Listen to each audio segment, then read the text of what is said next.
गीता ही सर्व ग्रंथांची आई आहे. भगवद्गीता ही सर्व ग्रंथांची आई आहे. गीता ही वेदापेक्षा श्रेष्ठ आहे. वेद हे देवांच्या निश्वासातून निघाले, तर गीता ही त्यांच्या मुखातून निघाली. गीतेचा विषय कोणता? गीतेचा विषय म्हणजे मोहाचा नाश करण्याचे तत्वदृष्टा साधनदृष्टा विवेचन हा होय.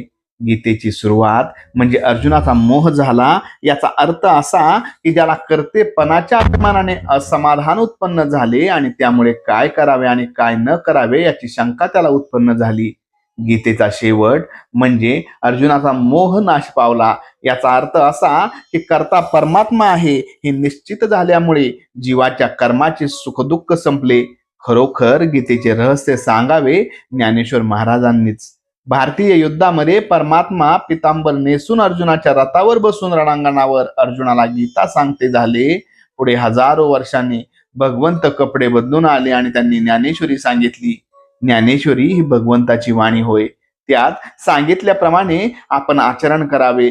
मी मागे आहे, तू पुढे चल, हेच भगवंतांनी आपणा सर्वांना सांगितले आहे. एखादी उपवर झालेली मुलगी जर आपल्या मैत्रिणीच्या लग्नाला गेली तर तो समारंभ पाहून तिच्या मनामध्ये स्वतःच्या लग्नाचे आणि त्यातल्या सोहळ्याचे विचार येतील.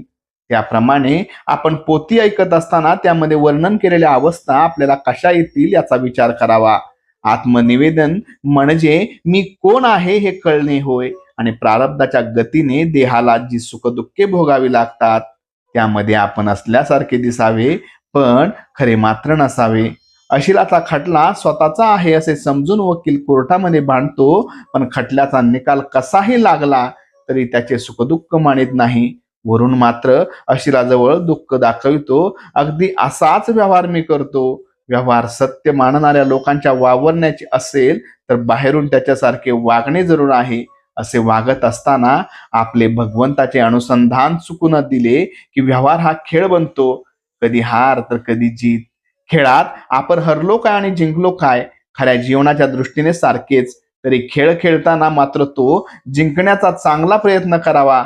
भगवंताचे नाम घेतले की युक्ती आपोआप साधते. म्हणून रात्रंदिवस माझ्या माणसांना मी सांगतो की वाटेल ते झाले तरी भगवंताचे नाम सोडू नका.